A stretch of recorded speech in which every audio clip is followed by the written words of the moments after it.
Hello. आज का हमारा टॉपिक है construction and interior designing as compare to. आप कैसे इन लोगों दोनों टीम से वर्क करवा सकते हैं। अगर आपके ऑलरेडी अभी सिविल इंजीनियर वर्क कर रहा है तो आप इंटीरियर डिजाइनर को किस बेस पर लेकर आएंगे, क्या प्रॉब्लम्स उनको बताएंगे, क्या चीजें सेट करेंगे। काफी ज्यादा साइटों पे ये प्रॉब्लम होता है कि जब कंस्ट्रक्शन चल रहा है, आपने सिविल इंजीनियर हायर कर लिया है, वो कुछ कुछ मिस्टेक्स कर देते हैं जिसकी वजह से आगे जाके इंटीरियर डिजाइनर को काफी सारी प्रॉब्लम फेस करनी पड़ती है कि चीजें कैसे सेट करें, क्या प्रॉब्लम जाए। एक फॉर एग्जांपल मैं आपका एक लाइव एग्जांपल देती हूँ। मैं एक अपनी साइट पर एक बहुत बड़ा इशू फेस कर रही हूँ। वो है, वहां पे ऑलरेडी सिविल इंजीनियर्स वर्क कर रहे थे।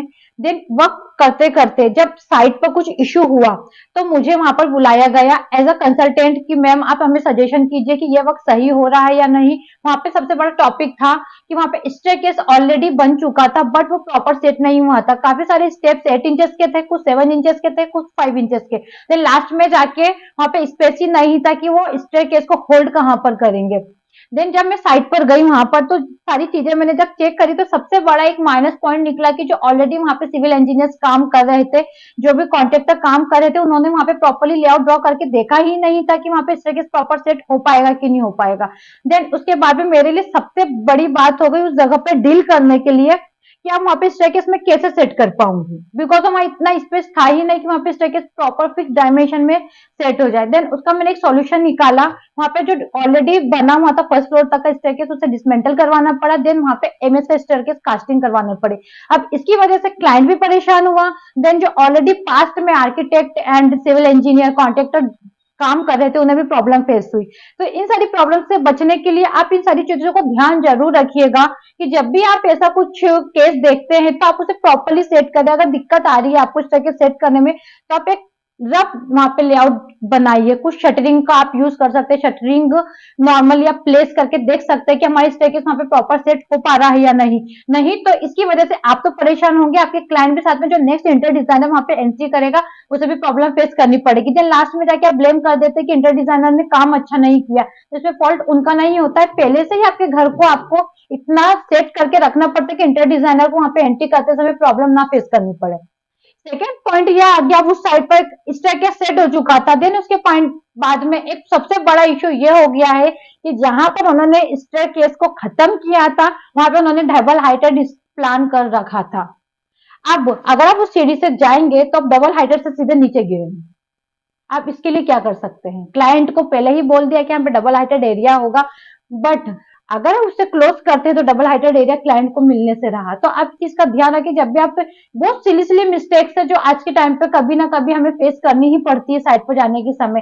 तो आप इस चीज का ध्यान रखें कि जब भी आप लेआउट ड्रॉ करवा रहे हैं उसकी स्टडी आप प्रॉपर कर लें। अगर आपको नहीं समझ में आ रहा है, आप आके आर्किटेक्ट आपके सिविल इंजीनियर से आप क्वेश्चन करें कि ये एंट्री कहाँ पर मिलेगी, यहाँ पे हमें इतना स्पेस मिल पा रहा है कि नहीं पा रहा। अब उस जगह पे मुझे वहां पे एक 3.5-4 फीट का लॉबी बनाना पड़ा जिसकी वजह से डबल हाइटेड एरिया छोटा हो गया है। कहीं ना कहीं क्लाइंट को कॉम्प्रोमाइज करना पड़ा है और जहां तक कि हम भी परेशान हुए, देन सिविल इंजीनियर भी परेशान हुए। तो इन सारी चीजों पे ध्यान जरूर रखिए। जब भी आप एलिवेटर डिजाइन करते हैं तो एक चीज का ध्यान जरूर रखिए कि जहां पे भी आप एलिवेटर डिजाइन कर रहे हैं उसके पास में सफिशियंट स्पेस हो निकलने के लिए। एंड ट्राई की जब भी आप एलिवेटर डिजाइन करें वो स्टेयरकेस से पास ही उसके अपोजिट डायरेक्शन में ना हो।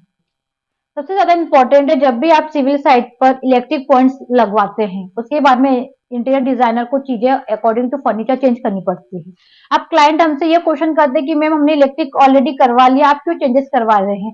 तो आप कुछ इस चीज को सोचिए कि जब भी हम वहां पे फर्नीचर प्लेस करेंगे हमें इलेक्ट्रिक की जहां पर भी रिक्वायरमेंट होगी, जहां पे हम लाइट का यूज करेंगे वहां पे हमें एक्स्ट्रा लाइट के पॉइंट्स का रिक्वायरमेंट होता है। और आप इसके लिए पैनिक मत हो, ये सारे पॉइंट्स जो होते हैं फर्नीचर में शिफ्ट इजीली हो जाते हैं, इसमें कोई बड़ी बात नहीं है। कभी कभी क्लाइंट पैनिक कर जाता है कि मैम हम वापस इलेक्ट्रिक का काम कैसे करवाएं। आप खुद देखिए कि आपके यहाँ ऑलरेडी इलेक्ट्रिक का वर्क किया हुआ है, अब हम वहां पे जा रहे हैं तो हमें फर्नीचर के अकॉर्डिंग वहां पे इलेक्ट्रिक पॉइंट सेट करने ही पड़ेंगे। तो आप इस चीज का ध्यान रखिए। देन इसके बाद में इशू होता है, आप ऑलरेडी फॉल सीलिंग डिजाइन काफी साइटों पे हमको मिल जाती है। देन उस फॉल सीलिंग के अकॉर्डिंग भी हमको लाइट्स जो होती है सीलिंग के शिफ्ट करवाना पड़ता है, बिकॉज ऑफ जिस डायरेक्शन में बेड आता है कभी कभी हमें वहां पे प्रॉपर लाइट नहीं मिल पाता है। कभी कभी कुछ चीजें जो होती है फर्नीचर के साथ में हाइड हो जाती है बिकॉज आप आपने ऑलरेडी वहां पे सीलिंग करवा रखी है। तो आप इस चीज का ध्यान रखिए, इस पॉइंट पे जाके आप कभी पैनिक मत हो। इंटीरियर डिजाइनर को उसका काम काफी अच्छे से पता है कि वो काम कैसे कर पाएगा, कैसे चीजें सेट होंगी। तो ये सब सारी चीजें जो छोटी छोटी चीजें होती है आप अपने घर कंस्ट्रक्शन के टाइम पे आप ध्यान रखिएगा। और डिजाइनर और आर्किटेक्ट के साथ में इतना ज्यादा पैनिक मत रहिए, बिकॉज ऑफ उसे पता है कि उसका बेस्ट काम क्या है, वो उसके हिसाब से काम करेगा। और एक चीज का जरूर ध्यान रखिए कि अगर आपके यहाँ पे एक ऑलरेडी डिजाइनर हो गया, आर्किटेक्ट हो गया, सिविल इंजीनियर अगर काम कर रहा है, आपको उसके काम में डाउट होता है, आप डायरेक्टली एक दूसरे डिजाइनर को वहां पे लाके खड़ा कर देते हैं कि नहीं अब हमें आपसे काम नहीं करवाना, आप अच्छे से काम नहीं कर रही है, तो आप एक बार उस डिजाइनर से डिस्कशन कीजिए कि आप कैसे क्या काम कर पा रहे हैं। बिकॉज अब मुझे ये साइट पे जाके ऑलमोस्ट ऐसा होता है कि जहाँ पे ऑलरेडी डिजाइन चल रहा है, मुझे वहां पे साइट पर ले जाया जाता है कि मैम आप हमें सजेशन दीजिए कि सही काम हो रहा है कि नहीं, क्या चीजें काम हो रही है कि नहीं।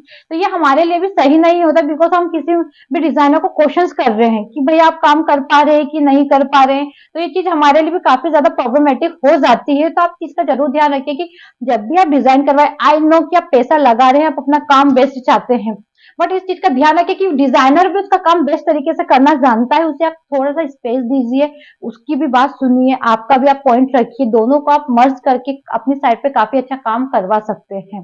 Thank you so much. अगर आपको आज का हमारा टॉपिक अच्छा लगा है तो आप हमारे पेज को फॉलो शेयर एंड लाइक जरूर कीजिए। देन इसी टाइप का अगर आप टॉपिक चाहते हैं कि हम साइड पे जो प्रैक्टिकली प्रॉब्लम्स आती है हम उस पर वीडियोस बनाएं, तो आप हमें जरूर सपोर्ट कीजिए।